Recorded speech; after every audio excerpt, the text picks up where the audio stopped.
នេះខ្ញុំសូមគោរពជំរាបសួរទៅដល់គណៈអធិបតីគណៈកម្មការលោកនាយករងលោកគ្រូអ្នកគ្រូក៏ដូចជាសួស្តីទៅកាន់មិត្តភ័ក្តិសិស្សដែលមានវត្តមាននៅទីនេះជាទីគោរពនិងស្នែងរកអាន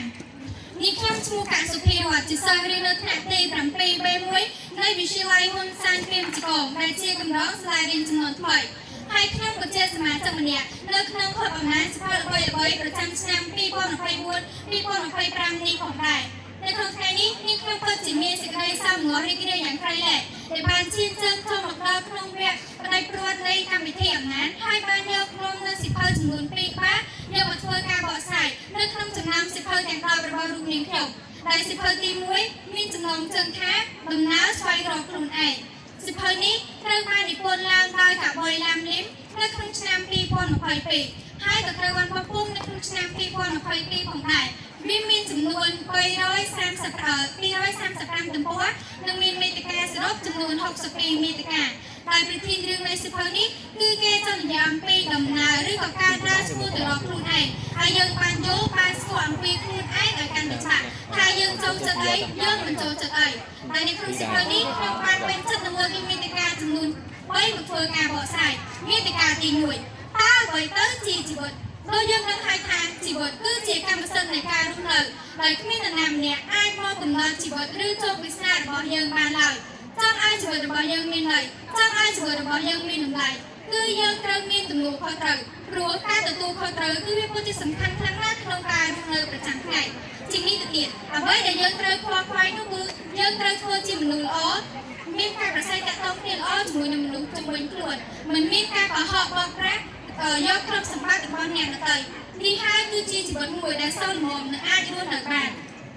យើងកើតមកទៅទេយើងស្លាប់ទៅវិញក៏ទៅទេដូចគ្នាសរុបមកតើអ្វីទៅជាជីវិតចម្លើយនោះគឺគ្មាននរណាម្នាក់ដែលអាចផ្ដល់នូវចម្លើយនៃជីវិតឲ្យយើងបានមួយដែលប្រកបជាក់លាក់នោះទេវាគឺស្ថិតទៅលើយើងម្នាក់ជាអ្នកឆ្លើយមេតិកាទី2ជីវិតអត់ន័យតែមានតម្លៃជីវិតរបស់យើងម្នាក់គឺសុទ្ធតែមានតម្លៃសុទ្ធតែមានន័យតែបើយើងថាជីវិតរបស់យើងគ្មានតម្លៃគ្មានន័យអស់អ្វីដែលត្រូវធ្វើអស់អ្វីដែលត្រូវដើរជាមួយទៀតគឺយើងត្រូវគិតម្ដងទៀតឡើងវិញថាគឺយើងនៅមានសង្គមមួយទៀតដែលមានជាទីពឹងពាក់នៅក្នុងការសហការគ្នាក្នុងការយោគយល់គ្នាដូចនេះហើយអ្វីដែលយើងគួរធ្វើគឺយើងត្រូវធ្វើជាមនុស្សល្អខិតខំប្រឹងប្រែងឆ្នៃអភិវឌ្ឍខ្លួនឯងដល់ខាត់ខ្លួនឯងធ្វើយ៉ាងណាឲ្យយើងគឺពោពេញទៅដោយគុណតម្លៃនៃមនុស្សធ្វើជាមនុស្សល្អព្រមទាំងមានការប្រស័យតាក់ទងគ្នាល្អជាមួយនឹងមនុស្សជុំវិញខ្លួនទៀតផងមេតិកាទី3ចំខ្លះពុំខ្លាចថតមនុស្សយើងម្នាក់តែតែជួបនៅបញ្ហាជាច្រើនរាប់មិនអស់អ្នកខ្លះក៏ជួបនឹងបញ្ហាគ្រួសារបញ្ហាខ្វះខាតខាងការបញ្ហាការសិក្សារៀនមិនសូវបានល្អអញ្ចឹងទៅឥឡូវខ្ញុំឧទាហរណ៍នៅរឿងមួយជាអ្នកទាំងអស់គ្នាដែលគេថាមានឪពុកម្នាក់ថ្ងៃមួយគាត់បាននិយាយទៅកាន់កូនគាត់ថាកូនស្មាននេះមុំដល់ពេលដែលកូនត្រូវទៅស្ទុំហើយកូនស្មាននេះមុំដល់ពេលដែលកូនត្រូវទៅដកសំណាក់ហើយកូនដល់ពេលដែលលើឪពុកនិយាយដូច្នោះក៏បានតបទៅកូនថាកូនក៏បាននិយាយទៅកាន់ពុកវិញថាពុកថ្ងៃនេះមេឃក្តៅខ្លាំងណាស់ចាំត្រជាក់សំទៅពុកថ្ងៃនេះមេឃភ្លៀងខ្លាំងណាស់ចាំរាំងភ្លៀងសំទៅឪពុកពេលដែលលឺអញ្ចឹងក៏បានតបទៅកាន់កូនថាកូននៅពេលដែលកូនធ្វើការងារអ្វីមួយក៏ដោយមិនថាការងារនោះតូចក្តីឬក៏ធំក្តីចូលកូនកុំយកខ្លួនកូនទៅប្រៀបដូចនឹងអំបិលនិងក្រមួនអីតើកូននឹងរលាយដោយអំបិលប្រសិនបើកូនត្រូវទឹកឬតើកូននឹងរលាយដោយក្រមួនប្រសិនបើកូនត្រូវនៅពន្លឺឬគឺអត់ទេដូចនេះហើយរឿងនោះខ្ញុំប្រឹងចង់បង្ហាញអ្នកទាំងអស់គ្នាថាអ្នកទាំងអស់គ្នាធ្វើការងារណាមួយក៏ដោយបើយើងចង់ខ្លាំងគឺយើងកុំខ្លាចថតរៀនការសិក្សាវិញក៏អញ្ចឹងដែរបើយើងចង់រៀនស្ញាក់គេបើយើងចង់រៀនប្រកែកគឺយើងត្រូវប្រឹងប្រែងខិតខំសិក្សារៀនសូត្រត្រូវចាំថាគ្មានមនុស្សដែលខ្ជិលណាដែលរៀនបានប្រកែកឡើយដោយពីចាស់លោកបានពោលថាលំបាកមុនសំណុកក្រោយយើងសុខចិត្តលំបាកនៅពេលនេះសិនចប់ក៏មិនស៊ូលំបាកនៅពេលអនាគតដែរហើយដើម្បីអប់រំរឿងនេះទី1គឺចង់ឲ្យយើងចេះឲ្យតម្លៃខ្លួនឯងចេះលើកទឹកចិត្តខ្លួនឯងទី2ចេះស្រឡាញ់ឲ្យខ្លួនឯងឲ្យបានច្រើនជាការស្រឡាញ់អ្នកដទៃគិតមើលបើយើងមិនស្រឡាញ់ខ្លួនឯងផងតើឲ្យនរណាគេមកស្រឡាញ់យើងទៅទី3ឲ្យយើងដឹងថាការដែលយើងស្វែងរកខ្លួនឯងឃើញនេះវាក៏ជាវិធីសាស្ត្រដ៏ល្អមួយក្នុងការដែលយើងអាចស្វែងរកនៅក្តីស្រមៃមួយដែលប្រកបជាលក្ខផងដែរឈានចូលដល់សិភៅទី2របស់រូបនាងខ្ញុំមានចំណងជើងថាបន្តរៀនបន្តរស់ដែលសិភៅនេះត្រូវបាន និពន្ធឡើងដោយកវីអោខៃណាដែលបាននិពន្ធនៅក្នុងឆ្នាំ2023ហើយក៏ត្រូវបានបំពុំនៅក្នុងឆ្នាំ2023ដូចគ្នាវាមានចំនួន245ទំព័រនិងមានមាតិកាសរុបចំនួន67មាតិកាហើយប្រធានរឿងនៃសៀវភៅនេះគឺគេចង់និយាយអំពីដំណើរនៃការបន្តរៀនហើយយើងដឹងថាការបន្តរៀនគឺជាការបន្តរួមប្រឹងរៀនទៅមានគំនិតប្រឹងដឹកទៅមានកំណត់បើគ្មានគំនិតលុះមរណៈបើមិនបន្តការសិក្សាច្បាស់ណាស់ថានឹងល្ងងលំសាយនៅក្នុងសៀវភៅនេះខ្ញុំបានពេញចិត្តនឹងលើកយកមាតិកាចំនួន2មកធ្វើការបកស្រាយទី1មានបញ្ហាទៅសមាសភៅធម្មជាតិនៃមនុស្សភាគច្រើនគឺគាត់តែទឹកដល់ច្រមុះទឹករៀបរាប់វិធីពីរបៀបហាយទឹកតែរបៀបហាយទឹកនោះគេហាយវាដូចទឹកអ្នកខ្លះឃើញណាក្រុមមិនគាត់ឃើញផងគាត់ទឹកដល់ច្រមុះហើយស្រស់ហើយគាត់ស្លាប់បាត់ទៅតាមដងតើតែឃើញវត្ថុទៅស្រាក់ទឹកណែហើយកិច្ចការដែលគ្រូដាក់ឲ្យម្ដងណាគឺអត់ឲ្យខ្វល់ខ្វាយអត់ឲ្យខ្វល់ពីលំហាត់ទាំងអស់ហ្នឹងឯងដល់ពេលគ្រូប្រមូលតាំងធ្វើអីបញ្ញាធ្វើអីណាហើយកិច្ចការពេលដែលគ្រូដាក់ឲ្យម្ដងគឺតែតែល្អថាអ្នកគ្រូមិនដឹងកិច្ចការខ្ញុំច្រើនម៉ែកិច្ចការហ្នឹងពិបាកហើយគ្រូយកលឿនម៉ែថ្ងៃហ្នឹងគឺខ្ញុំរវល់ធ្វើកិច្ចការមួយវិជានេះមួយវិជានោះដែររកឡើងនេះរហូតដល់ពេលមកដល់សាលាក៏អត់ធ្វើមែនហើយចាំតែចំណងស្រាប់ពីមើលរួមថ្នាក់ដល់ពេលលទ្ធផលចេញមកក៏បន្លំធ្លាក់ហើយពេលគាត់ចាប់បានបន្លំធ្លាក់ក៏ចាប់បានបាក់ទឹកចិត្តក៏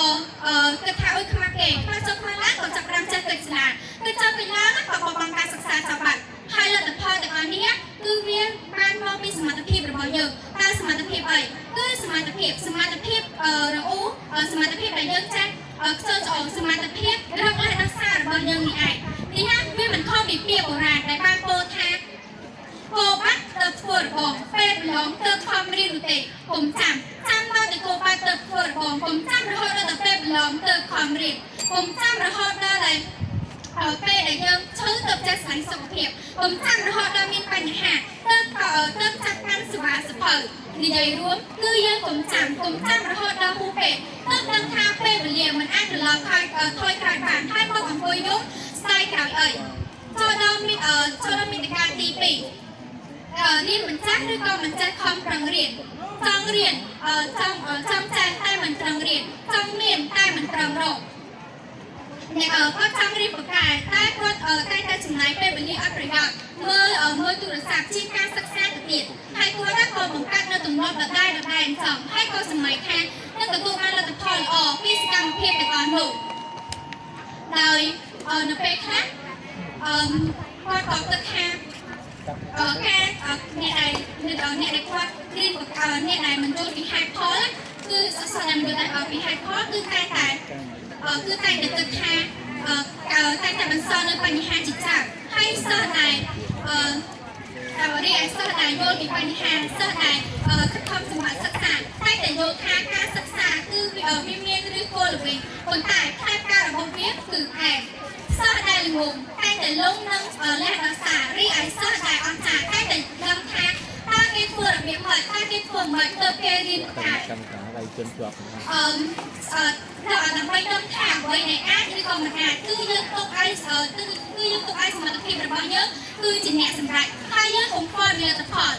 ទោះលទ្ធផលនោះមកយ៉ាងណាក៏ដោយតែយើងត្រូវខ្វល់ថាយើងត្រូវប្រកាសថាយើងបានខិតខំយើងបានប្រឹងប្រែងអស់ពីលទ្ធភាពរបស់យើងនៅបើយើងបានខិតខំប្រឹងប្រែងអស់ពីលទ្ធភាពរបស់យើងហើយទោះលទ្ធផលនោះវាចេញមកយ៉ាងណាក៏យើងរីករាយនឹងទទួលនៅលទ្ធផលទាំងអស់ដែរប៉ុន្តែបើលទ្ធផលទទួលបានមកដែលមិនមែនជាសមត្ថភាពរបស់យើងដូច្នេះហើយប្រកបជាមិនពេញចិត្តនៅលទ្ធផលទាំងអស់នោះទេបើតាមពិតទៅយើងមិនមែនរៀនមិនទៅកាយទេគឺមកពីយើងមិនចេះប្រឹងរៀនគេអាចធ្វើបានចឹងយើងក៏អាចធ្វើបានដូចគ្នាបើយើងក៏អាចធ្វើបានដូចគ្នាបើយើងឲ្យតែយើងមានចិត្តការតាំងចិត្តសច្ចានឹងខ្លួនឯងថានឹងខិតខំប្រឹងប្រែងធ្វើវាដូច្នេះហើយយើងគង់តែទទួលបានជោគជ័យនៅក្នុងថ្ងៃណាមួយជាមិនខានពាក្យដែលគេនិយាយថារៀនមិនចាស់គិតមិនដល់ឆ្លងមិនចេញទាំងអស់នេះគឺវាគ្មាននៅក្នុងនីតិអ្នកសិក្សាពិតប្រាកដនោះទេហើយដើម្បីអប់រំរឿងនេះទី1គឺចង់ឲ្យយើងដឹងពីថាការបន្តរៀនគឺវាពិតជាសំខាន់ខ្លាំងណាស់យើងបន្តរៀនគឺយើងបន្តរស់តែបើយើងឈប់រៀននោះយើងនឹងស្លាប់ទី2យើងឆ្លុះបញ្ចាំងដឹងថាពេលដែលលោកគ្រូអ្នកគ្រូគាត់បានទូមានព្រះបដាគាត់ស្ដី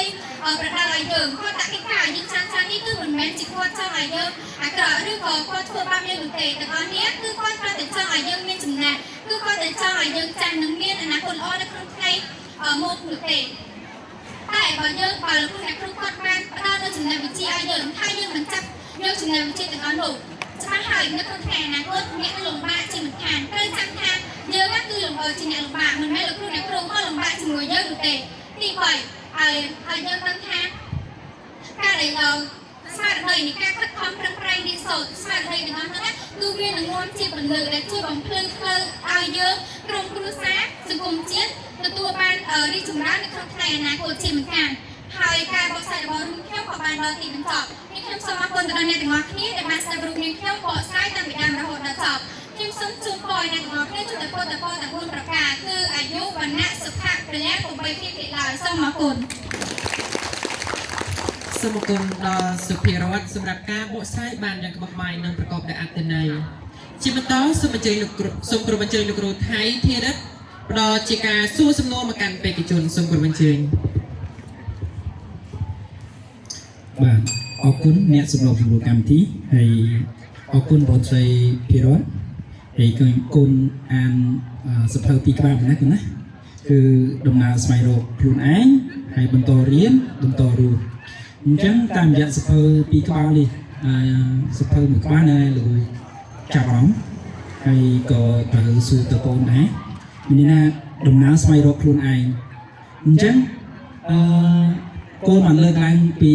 3ផ្នែកដែលយកមកនិយាយអញ្ចឹងលោកគ្រូឲ្យកូននិយាយពី3ផ្នែកដែលរកឃើញខ្លួនឯងជាចំណុចខ្លាំងបាទអរគុណខ្ញុំបានលើកយកនៅ3ផ្នែកដែលជាចំណុចសំខាន់ទី1ខ្ញុំបាននិយាយថាតើអ្វីទៅជាជីវិតអ្វីដែលជាចំណុចខ្លាំងនៅក្នុងថ្ងៃនេះនៅក្នុងចំណុចនេះគឺចង់ឲ្យយើងដឹងថាជីវិតនោះគឺវាយ៉ាងម៉េចហើយឲ្យយើងដឹងថាដើម្បីឲ្យជីវិតរបស់យើងរស់នៅដោយប្រកបដោយភាពសមរម្យភាពថ្លៃថ្នូរហើយយើងធ្វើបានយ៉ាងរត់ដែរដូចជាដឹងហើយថាដើម្បីឲ្យជីវិតរបស់យើងមានន័យគឺយើងត្រូវមានដើម្បីជំនួសមានជំនួសខុសត្រូវតែសម្រាប់យើងគ្រប់គ្នាគឺយើងត្រូវធ្វើជំនួសល្អមិនមានអ្នកផ្សេងមិនបង្ខំប្រអ្នកផ្សេងហើយសម្រាប់ទី2ជីវិតអត់តែមានតម្លៃគឺនៅក្នុងនោះឲ្យយើងលើកទឹកចិត្តដល់យើងទាំងអស់គ្នាថាយើងកុំបោះបង់ខ្លួនឯងយើងកុំមានចិត្តសម្រាប់ខ្លួនឬរឿងអីផ្សេងទៅរឿងអីផ្សេងឲ្យយើងដឹងថាជីវិតរបស់យើងមានតម្លៃខ្លាំងណាស់មុននឹងយើងបានមកពីនេះបានប៉ុណ្ណឹងគឺយើងគឺវាពិតជាពិបាកថាមែនតើអញ្ចឹងឲ្យយើងគិតថាមុននឹងយើងធ្វើអ្វីមួយគឺឲ្យយើងគិតបានរឹតដល់អំពីការសម្រាប់នៅពេលដែលយើងចង់សម្រាប់ខ្លួនចឹងទៅសម្រាប់ទី3សំខាន់កំផាថតនិមិត្តការនោះអ្វីដែល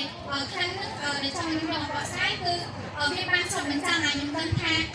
ការងារឬអ្វីក៏ដោយឬអ្វីក៏ដោយគឺយើងត្រូវធ្វើដោយមានភាពមកចត់ធ្វើដោយពីចិត្តរបស់យើង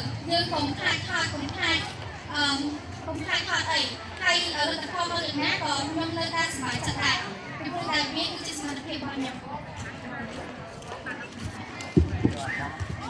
បាទសូមអរគុណដល់លោកគ្រូនិងសុភារតដូច្នេះសុភារតអាចសម្រាប់បាន